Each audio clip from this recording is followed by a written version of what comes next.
Morning student. अभी तक हम लोगों ने जो है केमिस्ट्री में 3 बेसिक टॉपिक करे थे। पहला था इंट्रोडक्शन जो मैटर से जुड़ा हुआ था, और उसके बाद हम लोगों ने डिस्कस करा था थोड़ा बहुत यूनिट को लेकर, यूनिट कन्वर्जन जो थोड़े बहुत मेजरमेंट में अपने काम आएंगी। और उसके बाद अब हम लोग डिस्कस कर रहे थे लॉ ऑफ केमिकल कॉम्बिनेशन। ये हम लोग का चौथा टॉपिक है जो हम लोग डिस्कस करने जा रहे हैं, और वो है mole. What is mole actually? इस चैप्टर का नाम ही हम लोगों ने रखा था मोल कॉन्सेप्ट। ये मोल का मतलब क्या है? अगर आप याद करो यूनिट कन्वर्जन में हम लोगों ने देखा था कि 7 बेसिक यूनिट थी, और उन 7 बेसिक यूनिट में एक यूनिट थी मोल जो रिप्रेजेंट कर रही थी अमाउंट ऑफ सब्सटेंस, तो उसकी यूनिट को हम लोगों ने मोल बोला था। सो आज हम लोग सीखेंगे मोल क्या है। अब मोल जब हमको सीखना होगा तो कुछ बेसिक कॉन्सेप्ट हमें आने चाहिए, जैसे एटम और उससे जुड़ा एटॉमिक मास क्या होता है, या मॉलिक्यूल या उससे जुड़ा मोलर मास क्या होता है। तो जब हमें मोल कैलकुलेट करना होगा तो हमें कुछ ऐसे concept atomic mass, molar mass या मोलर वॉल्यूम, ऐसे कॉन्सेप्ट थोड़े से अपने को आने चाहिए। तो अभी तो मैं आपको बताऊंगा कि मोल क्या है आज के टॉपिक में, और इसके अलावा मैं आपसे डिस्कस करूंगा कि एटॉमिक मास, मोलर मास, ये सारी चीजें डिस्कस करने जा रहे हैं। तो हम लोग शुरू करेंगे व्हाट इज मोल ना। ये अपना चौथा पार्ट है इस टॉपिक का, वो है मोल। आखिर मोल है क्या? ठीक है, या let me write what is mole. Mole क्या है भैया? तो अभी थोड़ी देर पहले मैंने कहा था कि जो 7 बेसिक यूनिट हैं उनमें से एक यूनिट थी, एक फिजिकल क्वांटिटी थी, अमाउंट ऑफ सब्सटेंस, और उस अमाउंट ऑफ सब्सटेंस को रिप्रेजेंट करा जा रहा था, उसकी यूनिट थी मोल। तो जैसे हम लोग एक कॉमन वर्ड लेते हैं कि अगर मेरे पास 12 पेंसिल हैं फॉर इंस्टेंस, ठीक है, तो मैं बोलता हूं कि आई हैव 1 डजन पेंसिल, 1 दर्जन पेंसिल के बराबर ये बात आ जाती है। या अगर मैं कहूं कि हमारे पास 12 किताबें हैं, तो मैं कह दूंगा कि भाई ये 1 दर्जन किताबें हैं। इफ आई हैव 12 पेंसिल या 12 बुक्स, इट मींस कि हमारे पास 1 दर्जन किताबें हैं। तो यहाँ जो डजन शब्द आ रहा है, दर्जन या डजन, ये जो शब्द है ये क्या दिखा रहा है? ये शो कर रहा है it represents a collection of 12 things. ये 12 चीजों का कलेक्शन रिप्रेजेंट कर रहा है। Dozen represents collection of 12। अब ये 12 कुछ भी हो सकता है।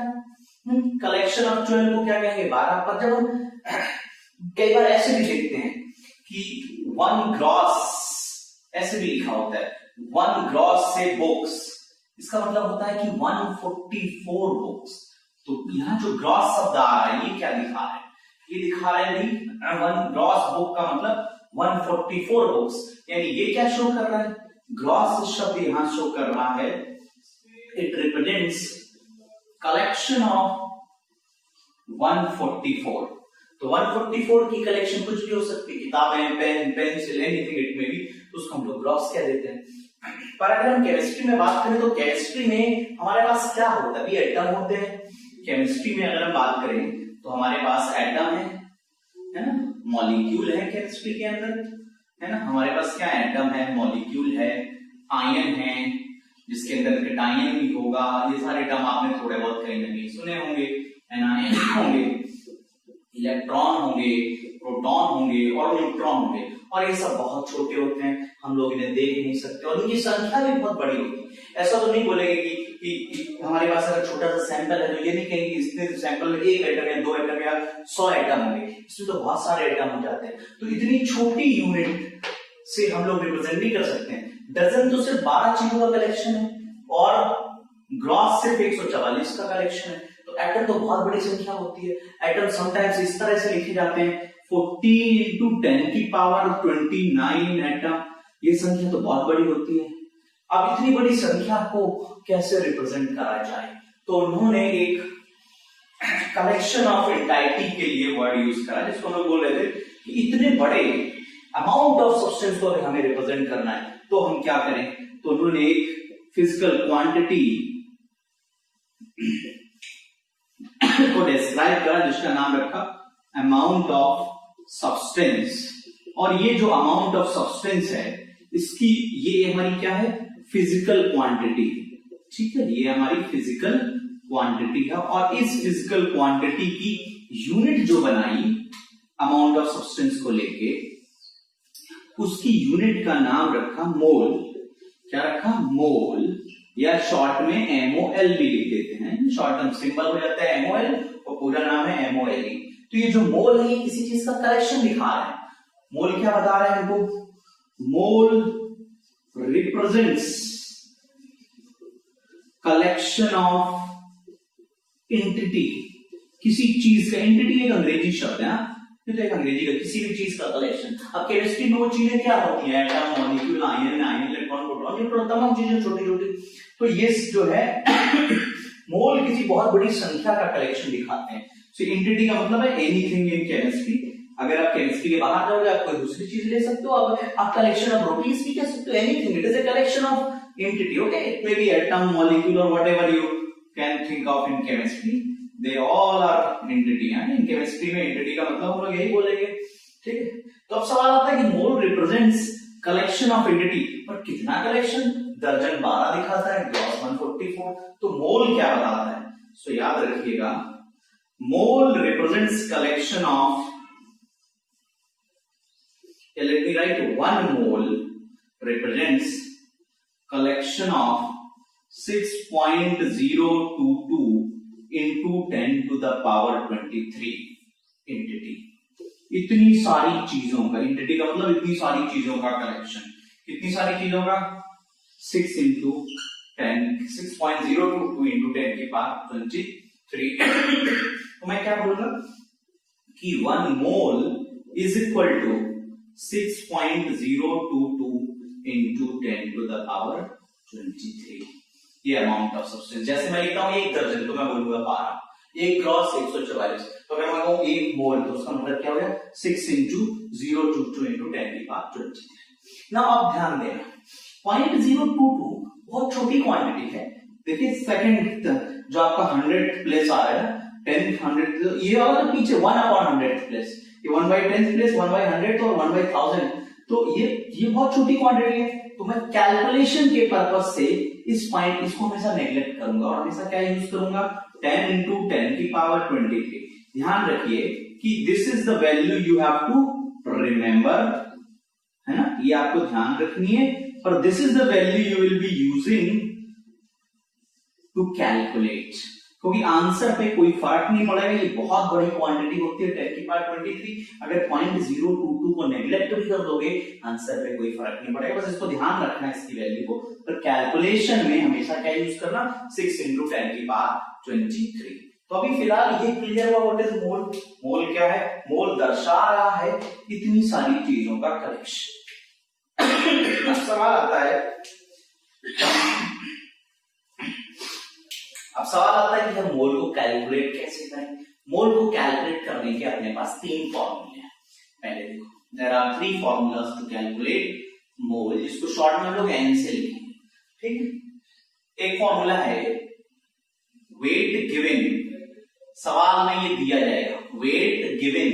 गिवन का मतलब सवाल में कोई वेट दिया जाएगा किसी चीज का, किसी एटम का वेट दिया जाएगा, किसी मॉलिक्यूल का मोलर वेट दिया जाएगा, और उसको डिवाइड करेंगे एम या एमएम से। ये पहला फॉर्मूला है। वेयर एम क्या है?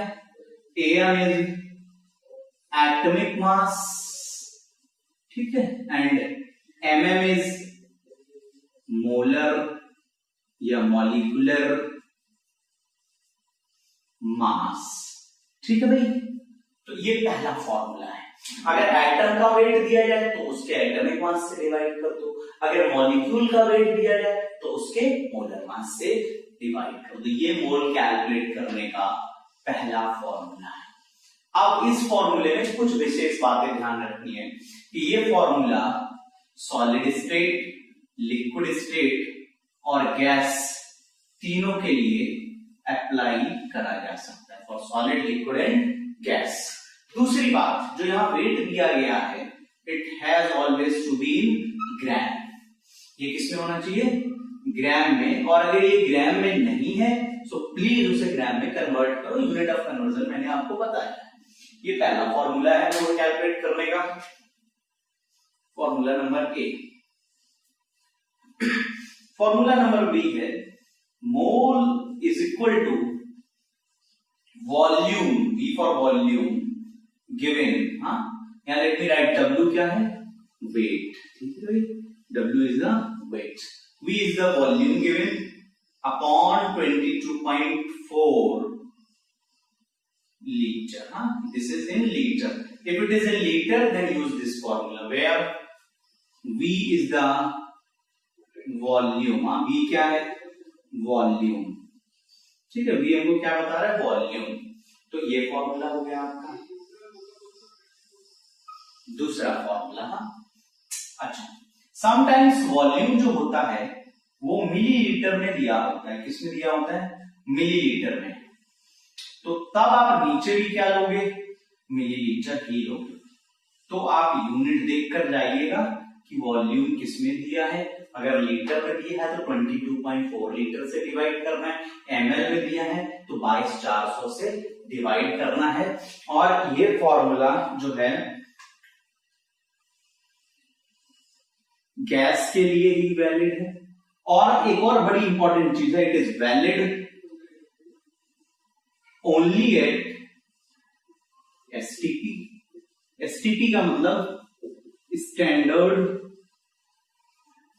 टेम्परेचर एंड प्रेशर, ठीक है। अच्छा, अब ये जो स्टैंडर्ड टेम्परेचर प्रेशर, इसका मतलब है जो हमारी गैस दी गई है, जिसका हमें वॉल्यूम दिया गया है, वो gas has to be at 0 degree centigrade या 273 केल्विन एंड 1 atm प्रेशर। अगर इतने डिग्री सेंटीग्रेड और 1 atm प्रेशर पर होगी तो ही ये फॉर्मूला वैलिड है, किसी और कंडीशन में दिया हो तो आप उसके वॉल्यूम को इससे डिवाइड नहीं करोगे, ये ध्यान रखना है, ठीक है। नंबर थर्ड फॉर्मूला जो एप्लीकेबल है मोल का, वो है mole is equal to number of entity, ये आपको सवाल में दिया जाएगा, अपॉन एवोगैड्रो नंबर, 6 इंटू 10 की पावर जो 23 है, 6.022 इंटू 10 की पावर 23, इसको हम लोग अप्रोक्सीमेटली 6 इंटू 10 की पावर 23 मानेंगे, इसको कहा जाता है एवोगैड्रोस नंबर, या शॉर्ट में कई जगह NA लिखा होता है, ए फॉर एवोगैड्रो, एवोगैड्रोस, हाँ, तो ये आप यूज कर लोगे तीसरा फॉर्मूला, और ये फॉर्मूला भी वैलिड है सॉलिड, लिक्विड और गैस तीनों के। तो ये तीन मेन फॉर्मूले हैं मोल कैलकुलेट करने के। अब इन तीनों फॉर्मूले के एप्लीकेशन, कैसे मोल कैलकुलेट करा जाए, किस तरह की प्रॉब्लम आएगी, वो सीखने के पहले कुछ बेसिक चीजें मुझे आपको बतानी। जैसे मैंने यहाँ लिख दिया what is atomic mass, what is molar या मॉलिक्यूलर मास, या ये क्या मतलब, ये कहां से आया, how all this quantities are coming, ये सब मुझे आपको बेस बताना पड़ेगा, और वो बेस बताने के लिए ये फॉर्मूले तो डेफिनेटली हमको कैलकुलेट करना सीखना है कैसे आएगा, और उसके पहले मुझे कुछ बेसिक चीजें बतानी है, जैसे एटम का थोड़ा और डिटेल पढ़ेंगे, आप सबको आता है, फिर भी और डिटेल पढ़ना है इस चैप्टर में हमको, एटॉमिक मास, मॉलिक्यूल और मॉलिक्यूलर मास, पहले तो इसी को डिस्कस करेंगे, है ना।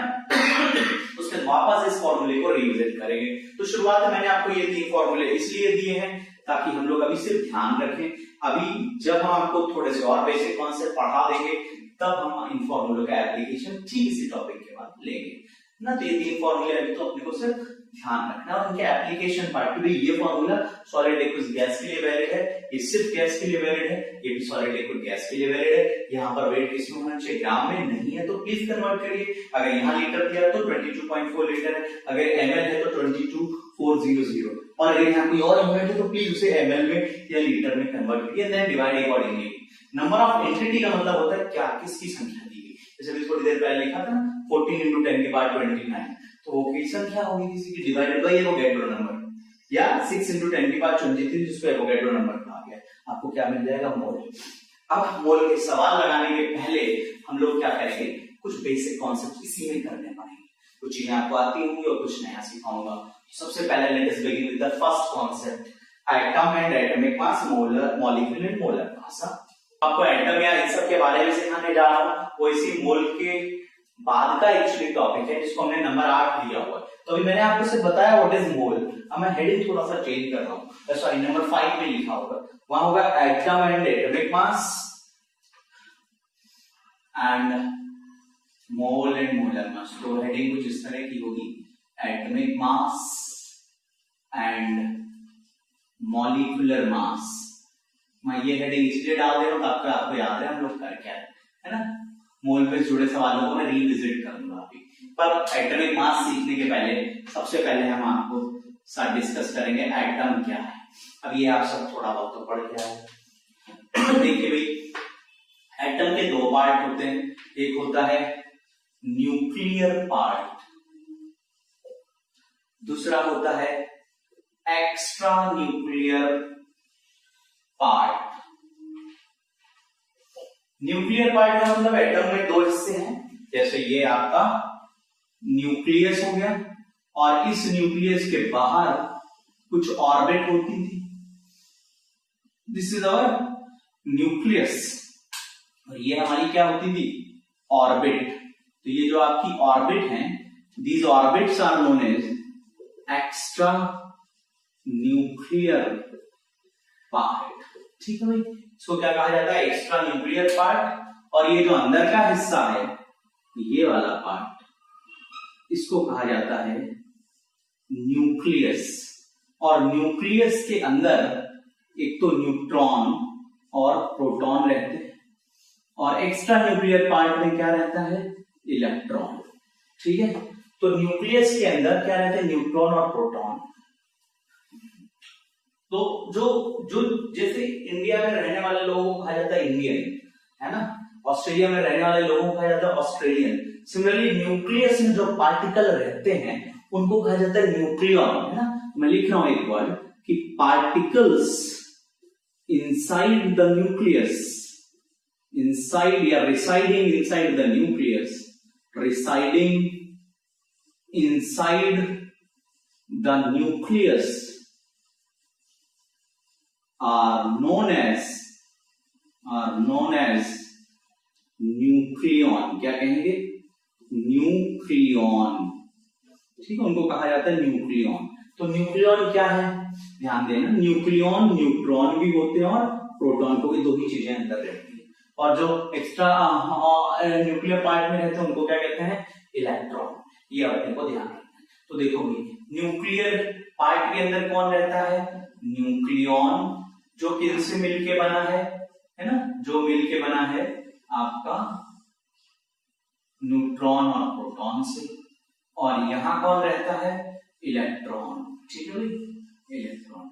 और ये जो आपके तीन पार्टिकल हैं एटम के अंदर, तीन तरह के पार्टिकल पाए जाते हैं। Let me write, this is our say neutron and this is our say proton, और यहां कोई इलेक्ट्रॉन में रहते हैं, मान लिया इस तरह से। ठीक है, तो यहाँ इलेक्ट्रॉन रहते हैं और यहाँ न्यूट्रॉन और प्रोटॉन रहते हैं। तो इन तीनों पार्टिकल को क्या कहा जाता है, फंडामेंटल पार्टिकल्स।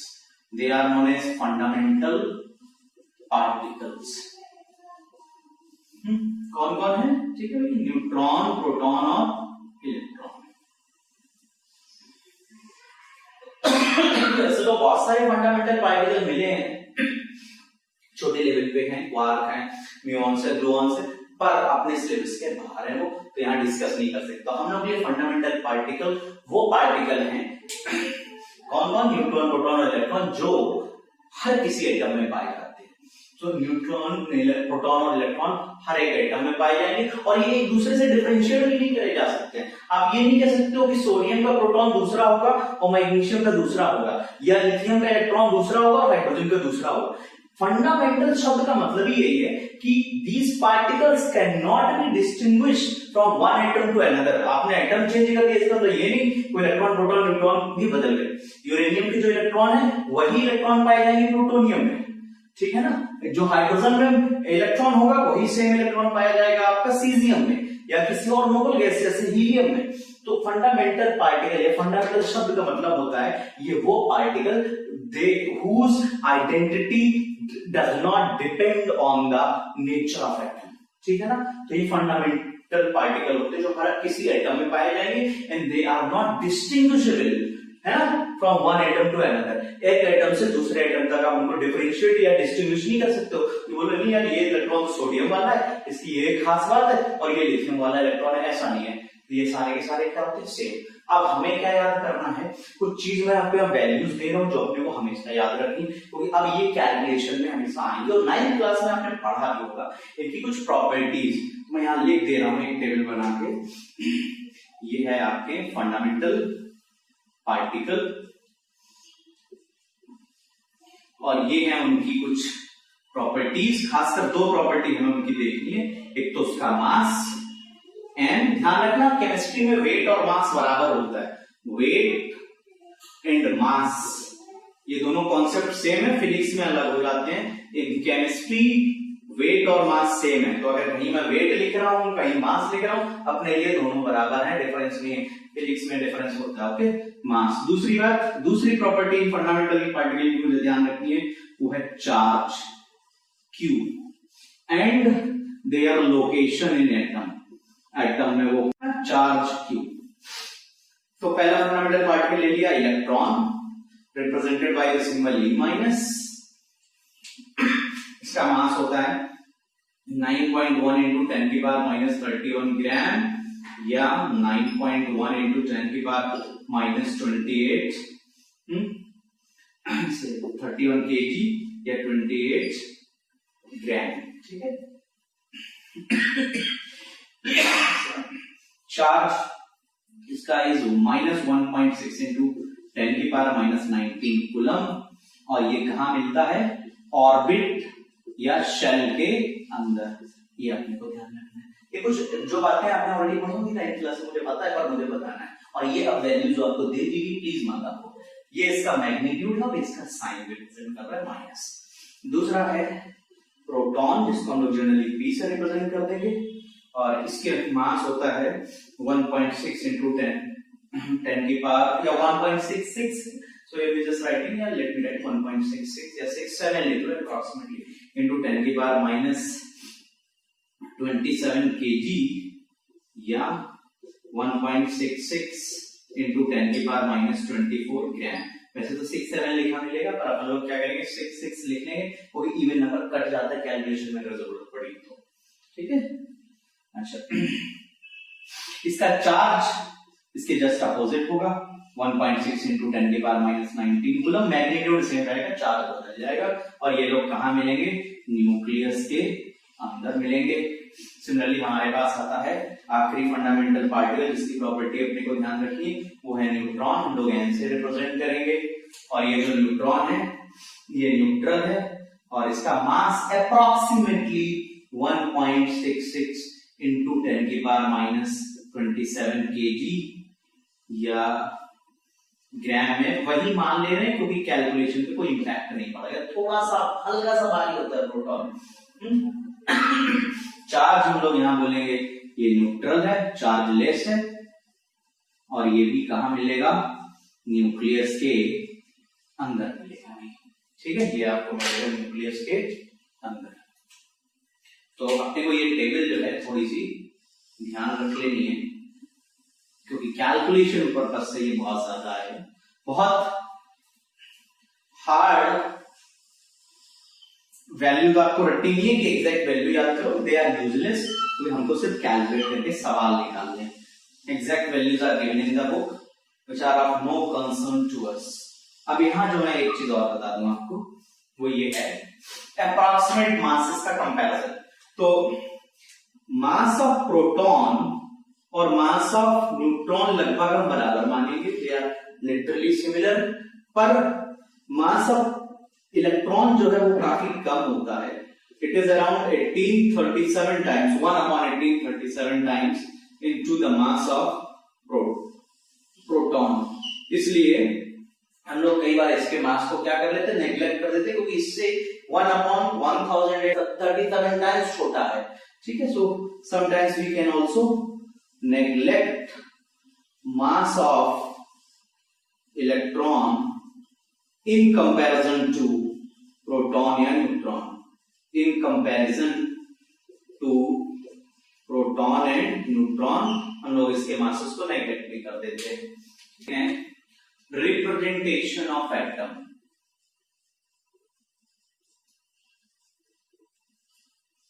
एटम को कैसे रिप्रेजेंट करा जाता है। मान लो किसी एटम को मैं एक्स से लिखता हूं, यहां लिखूंगा जेड और यहां लिखता हूं ए। यहां पर जेड क्या बता रहा है, जेड बता रहा है एटॉमिक नंबर और ए बता रहा है मास नंबर। ठीक है, अब जेड और एक्स जो है किसी एटम का सिंबल है, ये सबस्क्रिप्ट होती है और ये सुपरस्क्रिप्ट। सबस्क्रिप्ट में आप क्या रिप्रेजेंट करते हो, सबस्क्रिप्ट में एटॉमिक नंबर रिप्रेजेंट करा जाता है और ऊपर सुपरस्क्रिप्ट में आप रिप्रेजेंट करते हो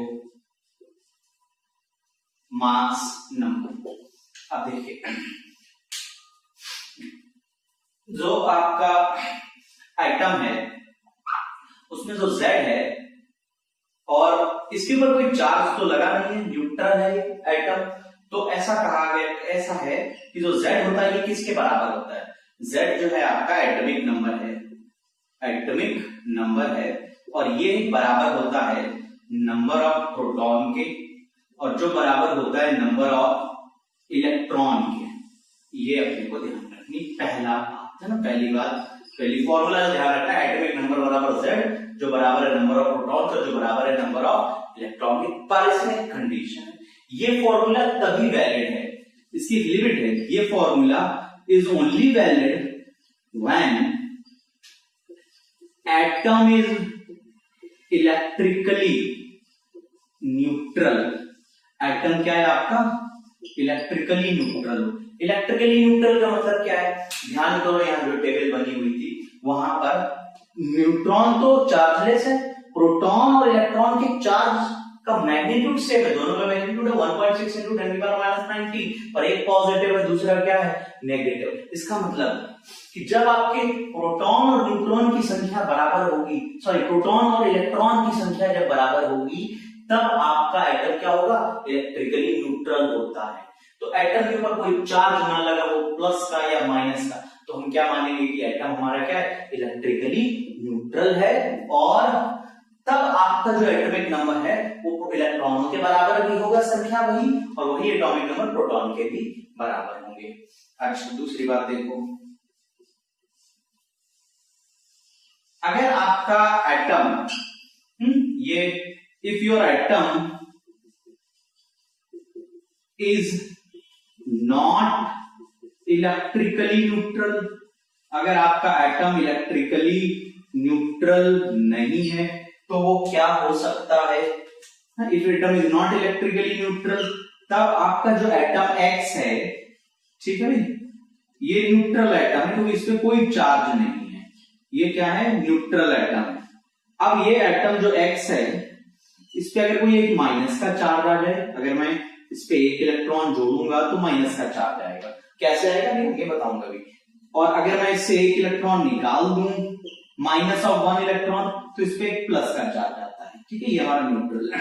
तो if atom is not electrically neutral तब या तो एक्स के ऊपर माइनस होगा, एक माइनस हो सकता है, 2 माइनस 3 माइनस अलग बात है, यहाँ पर 1 प्लस हो 2 प्लस 3 प्लस अलग बात, अभी मैंने रिप्रेजेंटेशन के लिए लिख दिया है। तो अगर मैं मान लो यहाँ पर एक इलेक्ट्रॉन जोड़ता हूं तो यहाँ एक माइनस आता है, एक इलेक्ट्रॉन हटाता हूं तो एक प्लस आता है। तो इस तरह के एटम जो इलेक्ट्रिकली न्यूट्रल नहीं रहे हैं, इस वाले को कहा जाता है एनायन और इसको कहा जाता है कैटायन।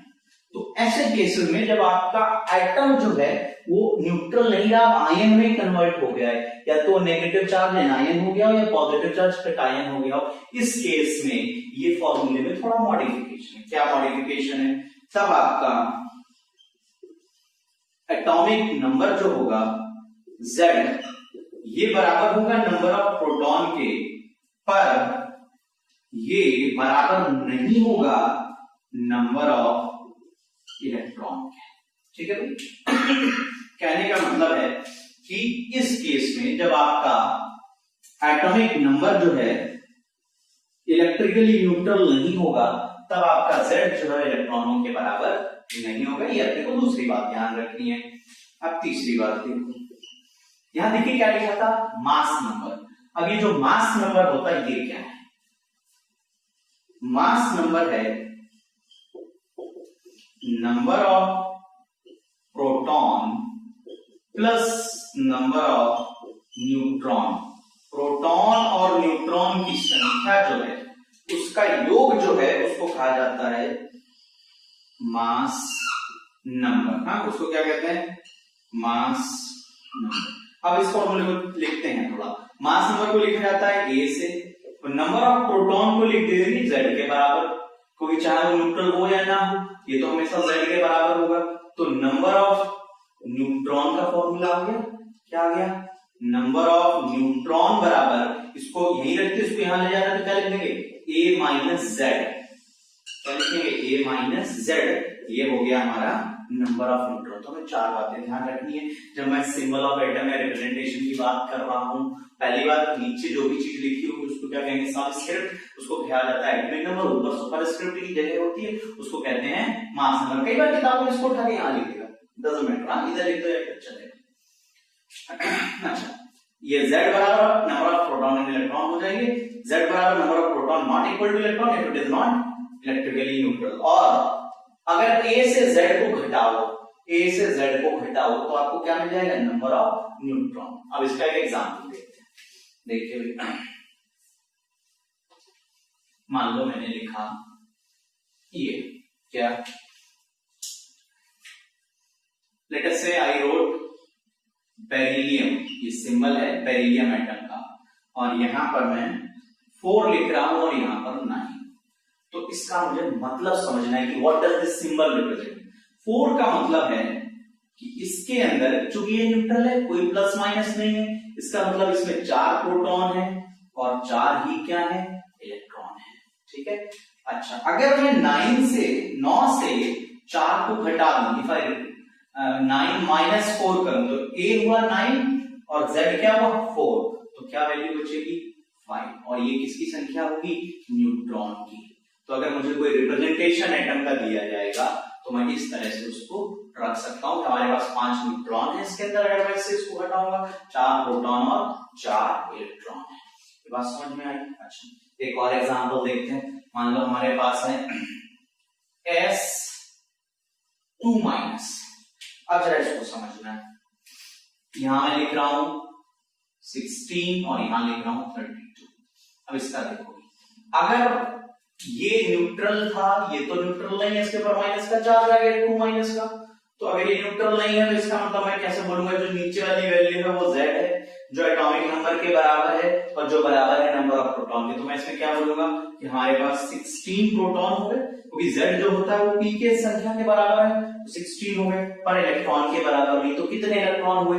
देखो, अगर ये यहां नहीं होता तो इसमें 16 इलेक्ट्रॉन होते, और इस पे 2 माइनस का चार्ज है, तो अब 2 माइनस भी आ जाएंगे चार्ज के। तो 2 इलेक्ट्रॉन, ये चार्ज माइनस की वजह से आए हुए, मैं क्या बोलूंगा? It will become 18 electron. ठीक है। अच्छा, अगर मैं इन दोनों को माइनस कर दूं 32 माइनस 16 तो मुझे क्या मिल जाएगा? न्यूट्रॉन मिल जाएगा। ठीक है। अच्छा, तो ये रिप्रेजेंटेशन से आप इतनी इंफॉर्मेशन गैदर कर सकते हैं। अब जैसे एक और एग्जांपल लेते हैं।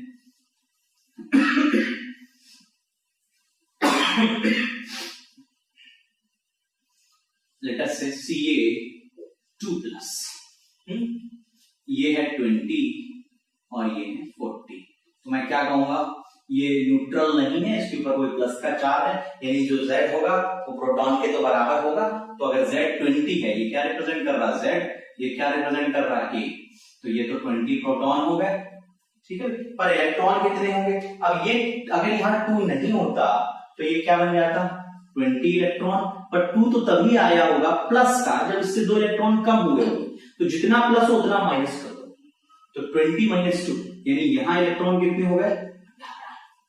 This we have to remember ना। अब इन दोनों को अगर मैं माइनस करता हूं तो मुझे न्यूट्रॉन क्या मिले? ये 20 न्यूट्रॉन। 40 माइनस 20, ये इलेक्ट्रॉन माइनस वाले नहीं करने हैं, 40 माइनस 18 नहीं करना है, 40 minus 20 will give us number of neutron. तो ये आपका रिप्रेजेंटेशन ऑफ एटम है। अब आगे बढ़ने के पहले इस पे ही कुछ एक जनरल फॉर्मूला आपको और देना है। देखिए, ये 4 फॉर्मूले ध्यान रखने हैं छोटे छोटे से, जो आप ऑलरेडी छोटी क्लास में पढ़ गए हैं।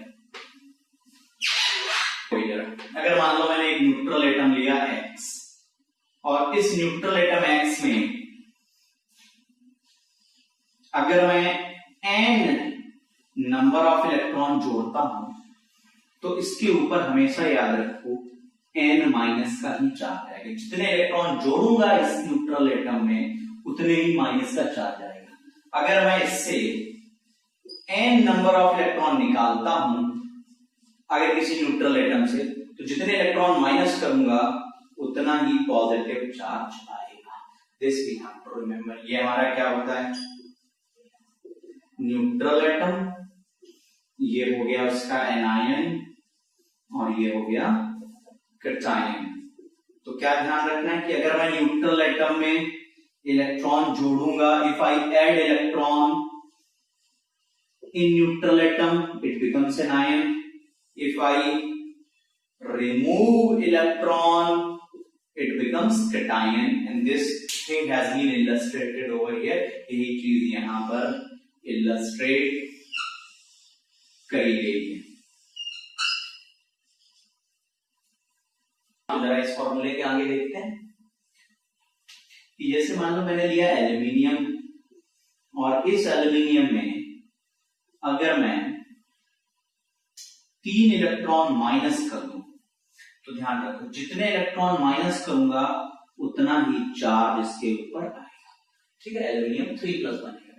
तो अगर मैं एल्यूमिनियम का एटॉमिक नंबर लिखता हूं 13 और यहां लिखता हूं से 27, तो ये जो 13 है मैं इससे कैसे बोलूंगा कि जब एल्यूमिनियम था न्यूट्रल तो इसमें 13 प्रोटॉन थे और 13 ही इलेक्ट्रॉन, 13 इलेक्ट्रॉन, और इन दोनों को माइनस करने से मुझे क्या मिला 14 न्यूट्रॉन। ठीक है, अब यहां पर देखें, देखिए ये जो लिखा हुआ है ये तो प्रोटॉन की संख्या दिखा रहा है और हमने क्या निकाला इलेक्ट्रॉन, तो ये तो कभी चेंज होगी नहीं वैल्यू। तो अगर 13 है तो 13 यहां भी रहेगा।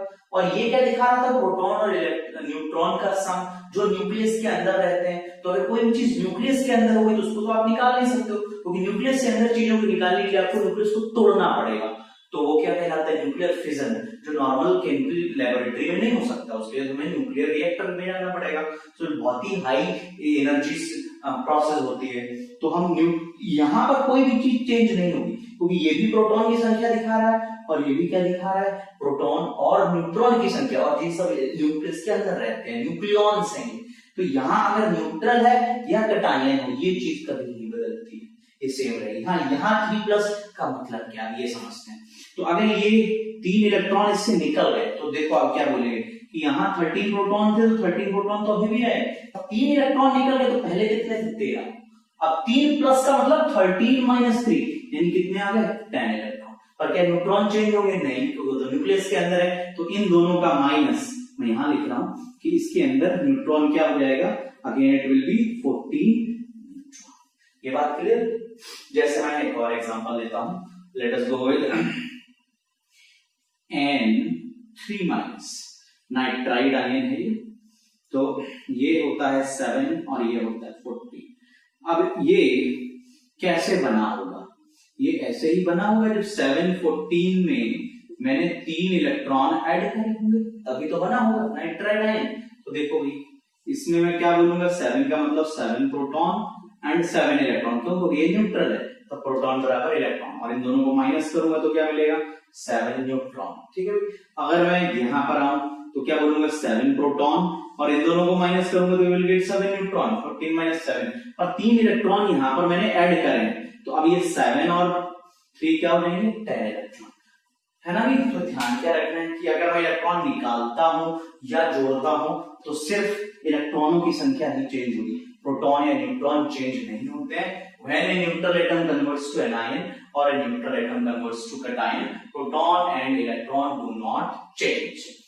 अब इस तरह में अपन एक सवाल टेबल बना के करेंगे, और मैं चाहता हूं उसके पहले कि मैं आपको एक लिस्ट दे दूं टिल एटॉमिक नंबर 30। अगर आपको केमिस्ट्री में अच्छा करना है तो एक बात हमेशा याद रखिए, आगे अभी आप पढ़ोगे चैप्टर नंबर 3 में पीरियोडिक प्रॉपर्टीज में, तो वहां एक पीरियोडिक टेबल होगी। मेंडली पीरियोडिक टेबल आप पहले से सुन के आए होंगे, एक मॉडर्न पीरियोडिक टेबल होती है जिसकी फेमिलियरिटी आपको थोड़ी बहुत होगी। तो उसमें जो एटॉमिक नंबर मेंशन होते हैं एलिमेंट्स टिल 30, तो एटलीस्ट आप याद करो, बाकी आपको पूरी पीरियोडिक टेबल तो याद करनी है।